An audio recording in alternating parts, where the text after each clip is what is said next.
Thank you for joining us for today's webinar. Hopefully, Steve and Jen, you can hear me and see my screen. My name's Sean O'Brien. I'm the former president of QuickRate, today appearing as a industry expert. And Steve, do you want to go ahead and introduce yourself? Yes, sorry, there's some technical difficulties we're working through. Hi, my name is Steve Huntington. I'm the director of analytics here at Optima FI now, which we'll talk about in just a moment. I've spent my entire career working with community financial institutions and spent more than half of that working with Sean and the group at Quick Rate and Quick Analytics, and now the larger combined group we call Optima FI. Good to see you, Steve. It's been a short minute. Yeah. So again, I'm here in a little bit of a different role today. For those of you who may or may not have known, I retired at the end of the year, but I'm joining today's webinar now as an industry expert. So appreciate everyone showing up today, and certainly hope it won't be my last appearance, but we'll be here today as a little bit different role, but hopefully the same format that you've grown accustomed to over the years. Just a little bit about Optum FI. Steve, I'll let you talk about this, some of the rebranding that's taken place. Yeah, so we have if you go to the next slide, there you go. So we have these are all sister companies that we have been together for a few years now. However, we decided late last year that it was about time. We had a handful of logos with Quick Rate and Quick Analytics, and we started IntelliCredit about 6 or 7 years ago now at this point, and joined forces with Infusion a couple years ago. And so we had a lot of brands and a lot of logos, and decided it was time for a good old-fashioned branding exercise, which we've been working on diligently over the last few months, and was able to present that to the world about a month ago. And so now we are known as Optima FI, but we are all the same people, and providing you all the same tools, the same way that we have in the past, but we just have a lot more alignment and capability. We're looking forward to adding a lot of stuff, a lot of new functionality and tools that we can offer you guys going forward. So again, just touch on what Steve said, right? Really, a rebrand, just kind of organized, just different ways Optum FI can help you into growth, credit risk, and balance sheet. Um, and so you can see where the different products and services kind of fall under those today. So certainly be hearing more about this as we move forward. But here today, obviously talking about CECL and CECL Solver. So again, the format that we've used traditionally is still much the same today. Certainly invite questions through the Q&A or the chat.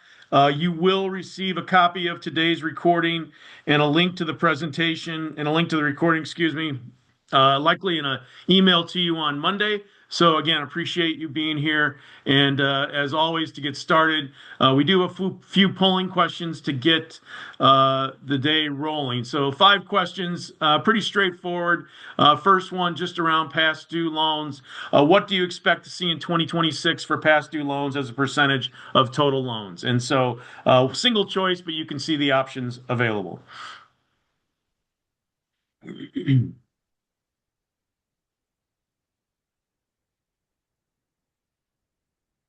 And we'll just give this, oh,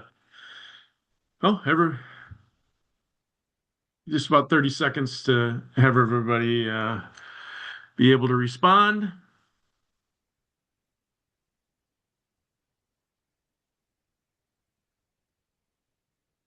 Okay, we'll go ahead and end this one and share the results. And so you can see 68% of you are expecting a modest increase in past due loans, 23% no change, and 8% actually, encouragingly, a modest decrease. So thank you for participation on that. Let me go to the next question regarding reserves. Similar question. What do you expect to see in 2026 for reserves as a percentage of total loans?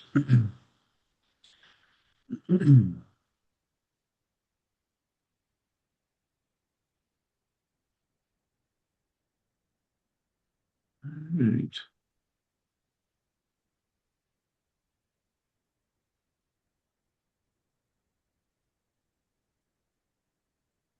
Share these pretty, not surprisingly, similar response. 69% of you expect to see a modest increase, 27% no change, and 3% a significant increase. Whoops, I didn't share that. Oops, sorry about that. There we go. Um, 3% significant increase. So again, appreciate participation on those. We'll stop that and move to the next question regarding stress testing. Has your institution performed any formal credit capital stress testing? Again, single choice, yes, yes with some qualifiers, yes both, and no.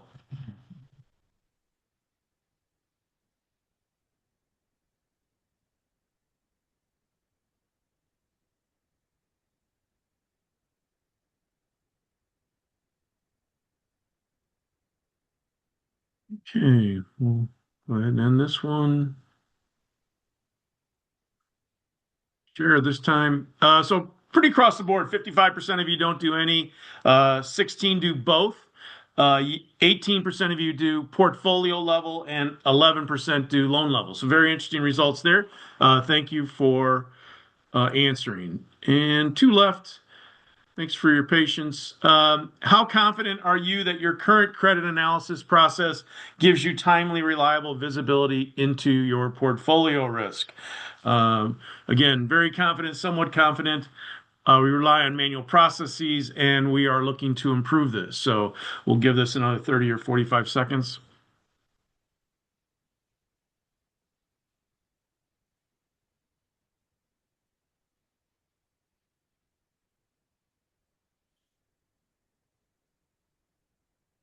Okay. Share these. 49% of you are somewhat confident, 29% very confident, 15% rely on manual processes, and 7% are looking to improve this. And now to our final question regarding third-party vendors. Have you engaged any third-party vendors to assist in portfolio credit analytics? Yes, no, and managed internally are our three choices there.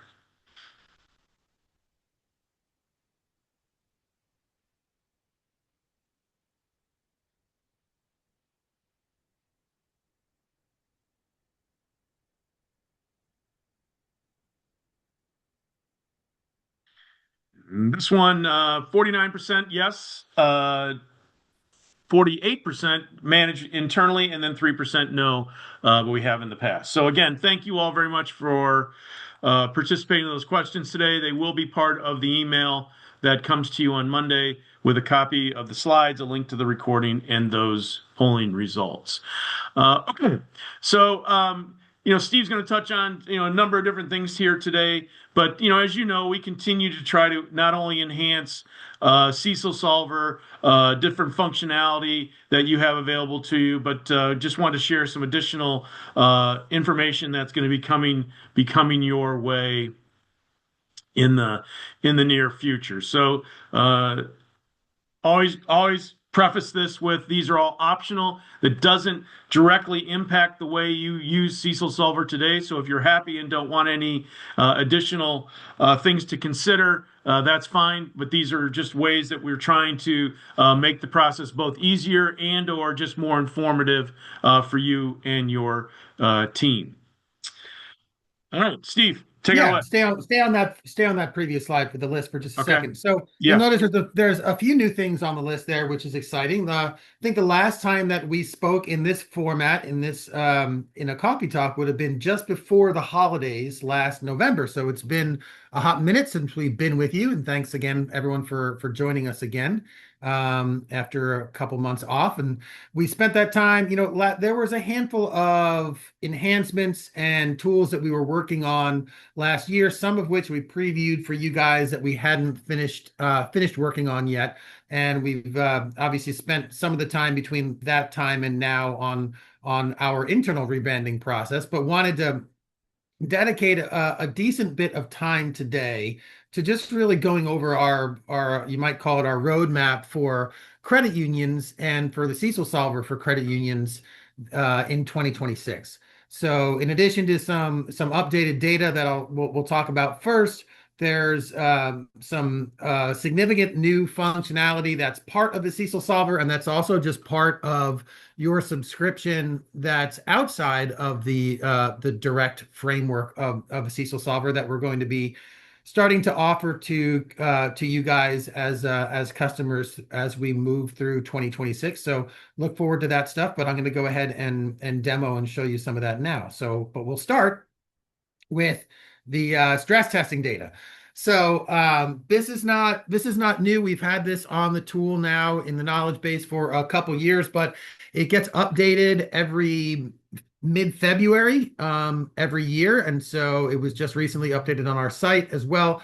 What this is a the Federal Reserve comes out with a big report every February, which is designed to be the guidance that the larger too big to fail banks in the country have to use and take into account in their DFAST stress tests, right? Their regulated required stress testing. And it ends up being a really good resource for everybody else. That's the fringe benefit of A, we don't have to do that kind of stress testing, but B, we get the benefit of all that really great economic data and trends that comes out consistently to help support the bigger institutions that do have to do that kind of stress testing.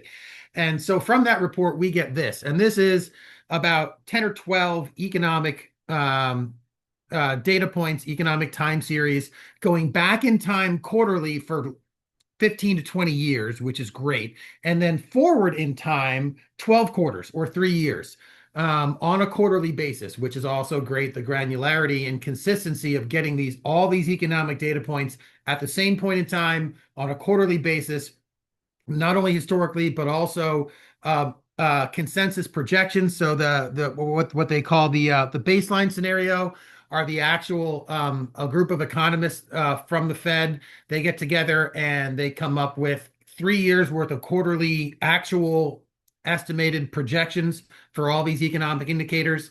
And then they go and do what they call a severely adverse scenario, which is not what they expect to happen. It is not a set of projections. It is a hypothetical severely adverse or almost worst case sort of scenario where they also project forward 12 quarters for each of those economic trends.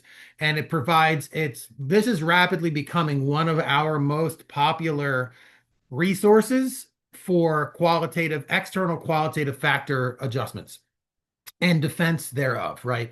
The peer data certainly helps, but these are actual directly relevant quarterly forward-looking projections for some of the most important economic trends there are. And so it's just a really great resource that you guys can use when you're justifying, how much a significant portion of your reserve coming from those qualitative factor adjustments. And when you can't really justify them based upon your own recent loss experience or even maybe your peers' loss experience, this really can help you get there. Sean,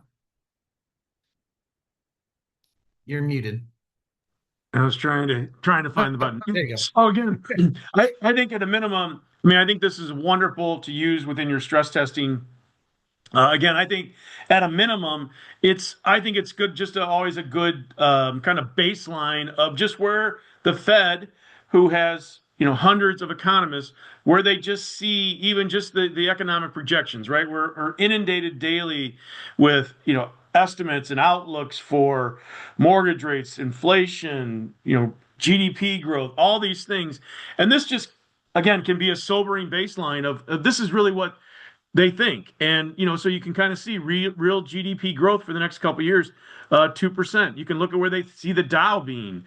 You can see where they see mortgage rates and prime being, and the unemployment rate and CPI. And so again, I think if nothing else, it is a as good a piece of economic data of where the trend of where they and the majority of Fed economists see the economy going. So I think it can be helpful, if nothing else, just to have kind of a baseline to always refer to see where things are going. So use it how you will, but at a minimum, I think you should consult it for that.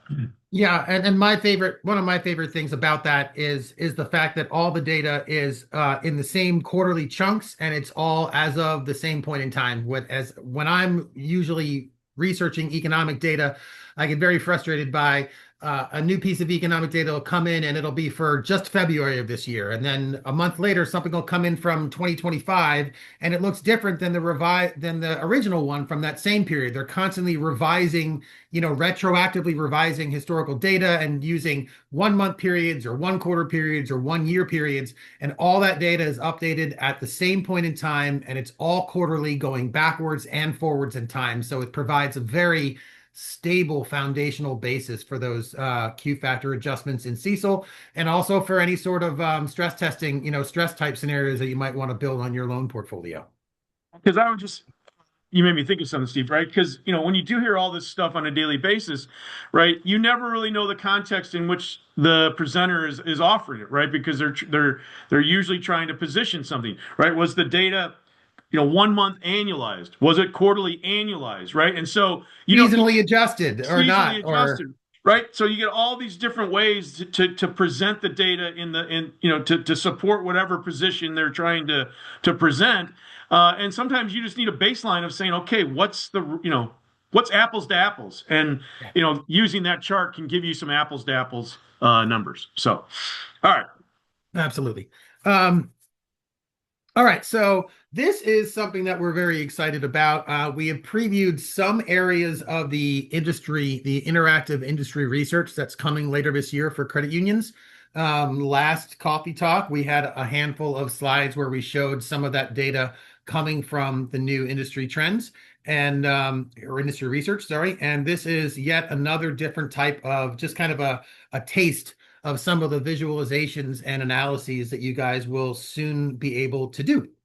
This one is what we call a performance matrix, where you can kind of hand pick or build your own peer-based matrix. And what it will show is if you want to pick a handful of asset quality metrics and a handful of capital or growth or balance sheet or liquidity metrics or what have you, and get kind of on one piece of paper a kind of a heat map, right, of for whatever peer group you want, whether it is your NCUA peer group nationally, whether it's all the similar size credit unions in your state or your neck of the woods, or even a hand-picked group of 15 or 20 credit unions that you guys like to compare yourselves to, and just get a feel for the good, the bad, and the ugly, right? What's the average or median value for this metric, for this peer group at a certain point in time? Where are the worst performers on this scale and where are the best performers? And then you can kind of superimpose on that where you're performing within that matrix. But this just really gives a great visual idea of where the industry is or where your peer group is, and what the span of performance really is at any given point in time. What's the gap between the top performers and the average performers when it comes to efficiency or capital or what have you? And this will give you a great way to do that. It's in a very dynamic, interactive environment where you choose the categories you want, you choose the metrics you want, you choose or build a default or a custom peer group, and we'll go into the custom peer group functionality, which you guys will be getting access to soon as well, which is very exciting. And you pick a period, and it pretty much generates that table kind of in real time as you're building it, and that's has a lot of different potential uses for that. I'm going to go to the next slide. I'm trying to remember if I flip gears on the next slide or not. Yes, I do sort of flip gears on the next slide. I'm going to talk about some of these, and then I may very well share my screen, Sean, after I've talked about the static, so I can give you guys a short test drive of them. So this is some different functionality that we previewed once last year, and we were working on it when we sort of had to back burner it for a period of time for some other more important enhancements that took precedence. But we decided it was still of significant value. And so we are reprioritizing it this year, and it's something that I expect you guys will be able to have access to hopefully during the second quarter of this year. And that is, so one of the biggest challenges that a lot of us have with CECL in general is how many zeros we see in our historical experience, right? When we go back and we start by, before we consider Q factors or anything else, we start by, well, what would our history suggest we need for reserves? And when we look back at our own losses over the recent past, a lot of in the credit environment that we've been in for an extended period of time, a lot of you on the call, don't have very high significant losses on your portfolio. And so you're left being forced to justify the majority of your reserve through the qualitative factor adjustments. And so one of the first things we did was give you the ability to really mine all that peer data and get these apples to apples historical lifetime loss rates for your peers, right? Which is what you see on this screen here, and that's been available since day one. But to take that to the next level, if we're looking at median numbers, right? A lot of even your peer data might have a lot of medians that are relatively close to zero as far as recent losses are concerned. And so something that we do in our portfolios, our credit stress testing that we've always done there, but never really applied to CECL, was the ability to stress your peers' historical losses, right? To go back in time and when you're comparing your losses to your peers over these different look back periods, instead of looking at weighted averages or medians, be able to say, hey, what about the 75th percentile, right? What about the 90th percentile? What losses did my peers have, aggregate on their mortgage loans over the last 6 years at the 75th percentile as opposed to a median? And that'll give you some more non-zero value so you can kind of see trends in what direction the peer experience is going in, right? When all the medians are zero, you don't know if things are getting better or worse. I know that sounds like a weird question to ask. Well, if it's all zero, then obviously it's all still good. However, within that zero, that median of zero, you do have credit deterioration going on at a significant number of credit unions, despite the 50th percentile still being zero.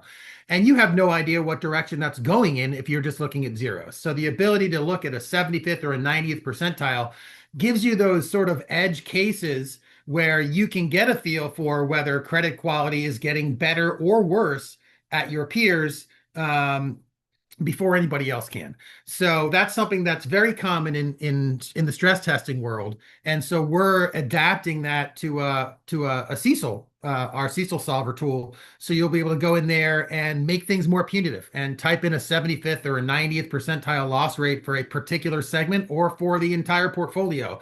And it'll instantaneously go back in time and recalculate every single one of those peer loss rates to be that percentile. 75th means what value is higher or worse than 75% of the banks in the peer or the credit unions in the peer group for that particular point in time historically. So I think that's going to be a really great tool, not just within the context of CECL Solver to help you get a feel for directionally where losses are headed and have been in the past, but also if you're starting to or doing more from stressing your portfolio losses or stressing your peers' losses going back in time, this will be a great tool to allow you to do that. Sean? When you get a lot of numbers, right? This is an example of us trying to, take a lot of data and make it more, amenable to specifically what you're wanting to do. And again, I think some granularity here is a tremendous improvement for CECL Solver. So, it's something, as Steve indicated, we've been working on for a long time, but excited to finally get it off the launch pad this year. Yeah. Yeah. And the next one is, coming this year is custom peer groups. So let me go ahead and share my screen for a second here.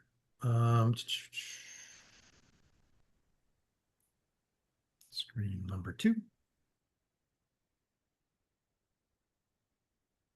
All right, so within industry research, I'm gonna show you this. It's gonna look a little bit different to you guys than what your typical login screen does. This is an internal version of it. But what you'll have access to later on this year is the first part is what we just called Industry Research 2.0, where you'll be able to choose credit union data and you'll be able to come in here. You'll notice some of the charts that I'm sharing on our Coffee Talks now are actually coming from this tool. So you'll be able to build the same exact charts as you see it in our presentation in less than a couple minutes. So I can come in here and search for a field by name or search for any field. Let's say I choose, reserves to loans. There's Greg dancing. And I'm going to choose a peer group, let's say NCUA peer group 3, and research it. Oh, hold on a second. Let me refresh this again. Okay. All right. Enter credit union here. And let's just go with net charge-offs. Start typing in net charge-offs, and it takes a minute to, I'll just choose it this way. I'm not patient. Well, delinquent loans to total loans. Why don't we do that one? And to choose a peer group. So you'd be able to choose an NCUA peer group, let's say NCUA peer group 5, which is all the 100 to $500 million credit unions out there. You'll also be able to choose credit unions from the state or build a completely custom peer group here. You want to research that. And so there's the last, 9 quarters of median. If I want to add a, let's say 75th percentile on top of that, and let's say I want to look at the last few years, I can change the duration to annual. So this now goes back to 2014. I can go back to 2010 if I want to. So it's a very interactive, dynamic way of choosing any sort of metric that you're interested in and getting different percentile ranks, trends over all different periods of time. And you can add multiple, I can add multiple peer groups. Let's say I just want to do median, and I have the NCUA peer group 5. Let's say I want to pick some smaller ones, NCUA peer group 4, and I'll make them orange, reddish. So there's the 2 different peer groups, and I can come in here and add an individual credit union on top of that, and that'll be a bar down at the bottom. So it's a very flexible tool to allow you to mix and match individual credit union trends as well as peer trends over time. So again, that's the performance analysis. The performance matrix is what I was just referring to, showing you guys before, where you can kind of choose the metrics that you want, choose the peer group and the period, and it'll create that table and show the 10th percentile up to the 90th percentile. And the other thing I wanted to show is going to require me to log out for 1 second, so bear with me.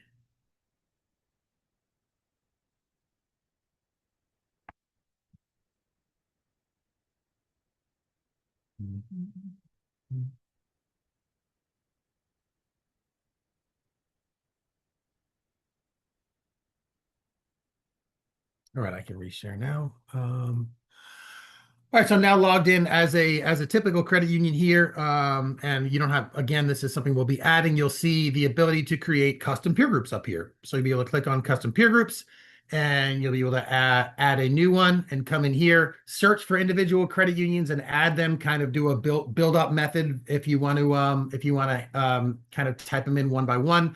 Or you can come in here and choose any sort of geographic. Let's just show me, Alabama and assets between there and search. And there are 19 credit unions in the state of Alabama that are between $100 and $500 million in assets. So that was my search I did there. But you can build any sort of compound searches you want. You can say, I want credit unions, in these 5 counties that are between X and Y in assets and have a lot of used auto loans, or have a low cost of funds or deposits. So there's lots of different compound searches you'll be able to do to build different types of peer groups.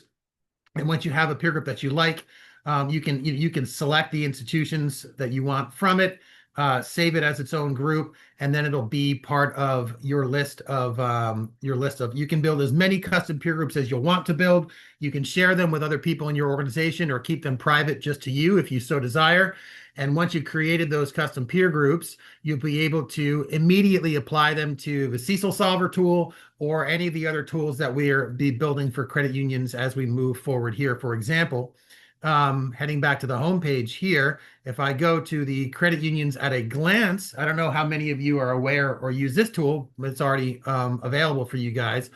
This is just a way to get a very quick and dirty feel for all the credit unions in your state or in your region.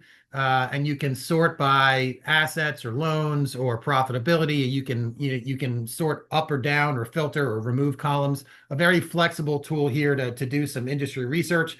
This will be adding the ability here to pull in those custom peer groups that you choose into this functionality, as well as again into the if I head to the CECL solver, you'll be able to come here and you'll be able to choose your custom peer groups right down here in addition to the NCUA peer groups. So that functionality for custom peer groups will be available relatively soon, and then we'll be proliferating it throughout the different areas of the platform, the different tools that you have. Wherever you see peer data, you'll be able to use some of those custom peer groups. So a lot of new exciting interactive stuff that we're working on this year specifically, that as of course as we get closer to rolling them out, and as we roll them out, we'll bring them back into the fold in our coffee talks to make sure you guys know how to use them, and maybe we'll do some additional one-off webinars just on some of the new functionality. And of course, you guys can always call or email us if you'd like us to kind of take you through it one-on-one. Right Steve, we on have your a question touch. come in. Is Yes. the peer tool separate from the CECL tool, or do you have to have the CECL tool? So if you're so I assume that's a question from somebody who does not currently is not a current customer of CECL Solver. But so it's a good question. Right now for our CECL Solver users, you'll be getting access to this functionality by having access to the CECL Solver. If you're interested in this additional in this type of analysis in general, industry analysis and credit union analysis, uh, outside of the CECL solver, or instead of the CECL solver, we can certainly work with you and find a package that works for you from a subscription standpoint. Perfect.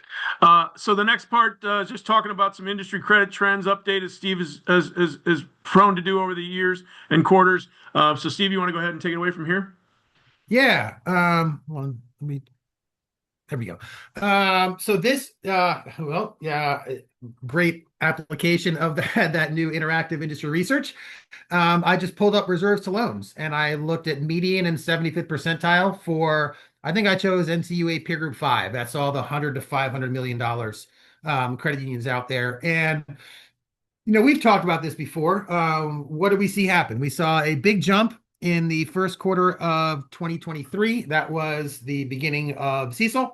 And we've seen it wasn't as big of a jump as we saw for commercial banks. In fact, the typical commercial bank ended up overshooting to an extent, or at least the subsequent quarters have suggested they overshot the increase in reserve that was going to be necessary with the methodology change to CECL. And I would say commercial community bank reserves have started trickling down since we implemented CECL by a basis point every quarter or two over the last 10 quarters or so. Whereas for credit unions, you guys certainly had a bump in the beginning of 2023, but not as much of a bump. So we've seen a continual consistent moderate increase in reserves in the credit union industry since CECL, and some of the increasing or deterioration in asset quality that we've seen has certainly justified the increasing the creeping reserves, I would say, that we've seen here. So if you head to the next slide, Sean. So we wanted to get a little bit more granular and slice and dice it a little bit differently. This is you could certainly, with the new custom peer group functionality, once that's out, and with the new industry research functionality, you could build 5 peer groups, or peer groups based on asset size. You don't have to use the NCUA ones like I did here, but you can slice and dice it any way you want to. But we've been curious. We're always curious about reserves and non-performing assets in different size buckets, right? Tracking them geographically and tracking them for different size credit unions. And not surprisingly, the very smallest credit unions have on average a higher reserve level, and the lowest reserve level is for those credit unions typically in the 50 to $100 million range. And once you get to that $100 million range, we start to see reserve levels creep back up towards in the direction of 1%, as credit unions start getting larger, and as they get, to that $1 billion range, we're seeing reserves in the 1% plus, and so on and so forth. Nothing really that fascinating going on from a regional perspective between the three NCUA regions of East, South, and West. A slightly lower reserve on the East Coast, and slightly higher on the West Coast, and which is not surprising, but nothing really too much to write home about there. Next slide. Kind of asking how our data is potentially, if at all, different from Callahan's data. Um, how are different are Yeah, it would be in how we define the peer groups and how we calculate the methodology for the data. Now, something like reserves to loans, the only way it would be significantly different, we're using NCUA peer groups here. So as long as they're using the NCUA peer groups and they're not excluding anybody, the universe should be the same. For something like reserves to loans, the only different way I can see that being calculated is if for some reason it's a percentage of net loans as opposed to gross loans. But total reserves being, the contra asset, the ACL, right, for loans is what they call it now on that side of the balance sheet. Um, Speaking more yes. broadly, I think, we're all using, NCUA, or all the data that's filed in the call reports, probably how, to Steve's point, how we present it, how we let you be interactive, how you can use it, I mean, and there's probably going to be some similarities, but there's probably, some differences just in how we, allow you as a user to use Yeah. all this different data, would be But my guess. if it's the same universe and it's the same way of calculating the ratio, then it's simply just a matter of, are they doing median, average, or weighted average, right?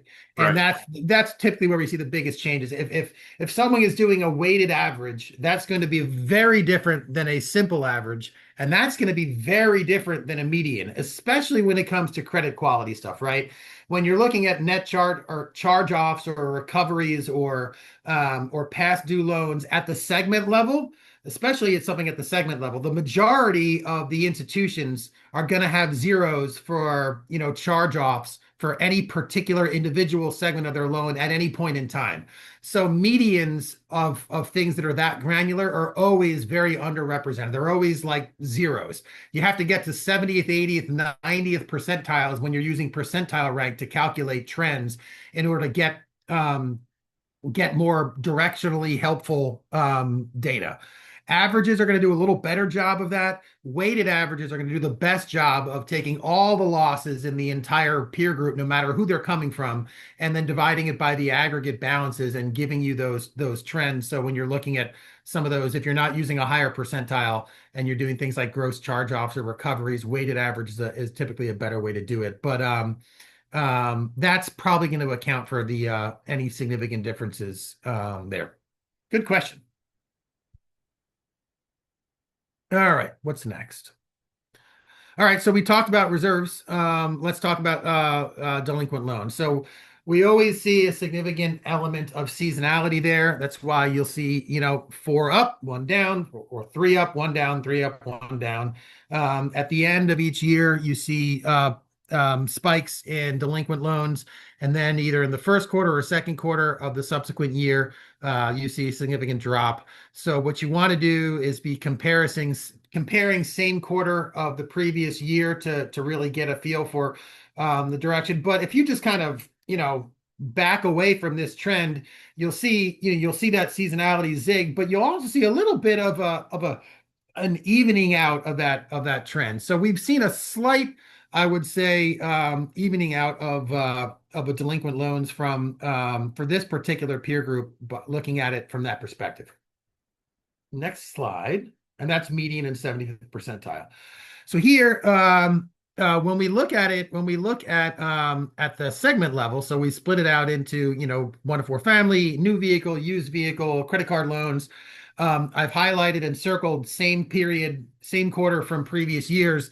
So we get the feel that, in the fourth quarter of this year, every single one of those values is the highest it's been in the last couple years. So I would say the pace of increase on an annual basis has slowed somewhat, but we had a pretty sizable jump in reported delinquencies from the third to the fourth quarter of 2025 across the board.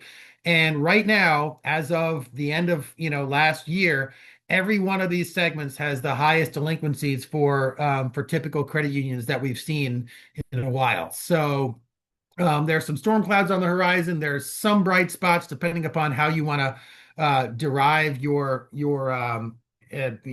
trends in past dues and delinquent loans. And but yeah, it's still we're still seeing deterioration somewhat across the board. Again, the idea of CECL is to be, with your Q factors is, this is the time you might all have already, but might be considering adjustments to it just based on some of these trends. Yep. What's next? And then finally, I'm trying to kind of track things, right? As they looking at the reserves and looking at the delinquencies, and now looking obviously at where the rubber really meets the road in net charge-offs. And I do see some positivity here because again, we're looking at the trend. The trend's been up. That's not a big surprise. Um, but over the last year, especially looking at the median and even to an extent the 75th percentile, our net charge-offs in the fourth quarter of this year were not really any higher than they were in the fourth quarter of the previous year. So 4Q 2025 wasn't any worse than 4Q 2024 from a charge-off standpoint. Now, again, you can see that little flavor of seasonality there, where you're having the highest values in the fourth quarters of each year. So I fully expect a slight decline or maybe a significant decline if we're lucky, in net charge-offs across the board in Q1. But until I see that progressing into Q3 and Q4 of this year, I would say it's premature to call any sort of cap or peak on the last 3 or 4 years of increase or deteriorating credit quality. But I'm seeing some cracks in the storm clouds to an extent, I would say. I mean, I think what I think about it is we're just more vulnerable than we've been in a long time, right? Like it may pass, like Steve said, it may pass and nothing happened. But I think if you're thinking about, again, just directionally, as we've talked about over the Yeah. years, where things are going, we clearly are more directionally, vulnerable, to potential charge-offs than we've been in a number of years. And all these things obviously are completely massively sensitive to everything that we don't know going Correct. forward with the world economy, the local economy, interest rates, and everything else. But that's our job, is to look for these trends, to find them, and to display them, and give you guys the tools to be able to work with them and look for and find what you need to best direct your institution from a credit standpoint, from a profitability standpoint, from a risk standpoint into the future. Absolutely. Okay, so just some reminders, on what all this, these databases and all these things Steve's put together is built upon, a ton of information. Steve, you just want to talk a little bit about how much data you're Yeah, aggregating? yeah, you guys know all about how many people are using the CECL solver at this point, but there is a huge benefit once you get a certain number of institutions using a tool like this. You get to aggregate a lot of data points, and you can take all that data and turn it right back around and offer it to you guys, so you'll have some proprietary data sources that give you ideas on what direction the industry is headed at a granular segment level before anybody else knows, before the call reports are filed, before anything is made public. And so now that we have over 550 different unique credit unions have used CECL Solver from 48 states. We still haven't gotten Micronesia or or Puerto Rico. Those would be the 51st and 52nd state, I guess. But we're close. And our smallest credit unions are under $10 million in assets, and our largest credit union actively using the CECL solver has over a $9 billion, a $7 billion portfolio and $9 billion in assets. The average is about 350 million or to 400 million. So we have a large number of credit unions across the board, geographically and size wise, which is really what you need to be able to take that data, turn it around, and make it something that you guys can rely on to be to give you a a foreshadow of what direction are warms going in? Are people's are prepayment rates increasing or decreasing because of the interest rate environment, and how does that affect our warms? And are our peers warms shortening for or lengthening right now? Are people built factoring in larger Q factor adjustments over the last couple of quarters? And what level of reserves on my used auto loans for other similar credit unions are they seeing right now? Those are questions that public data cannot answer for you. But the database that we built based upon our users here can do that. So over 10,000 scenarios run, 250,000 segment level warms and Q factors and ACLs. So just a ton of data that we can present to you guys, which we do. So if you head to the next screen, for those of you who are not familiar, most of you on this call already know, right on the CECL Solver tool, there's a tab, the last tab on the right, it says CECL Solver User Trends. And this is where you can come in and look at these different trends at the segment level, see where warms have been going at the median, on the margins, see what's going on with Q factors. And even just what on the screenshot right here, this is collective pool reserve levels for mortgage loans.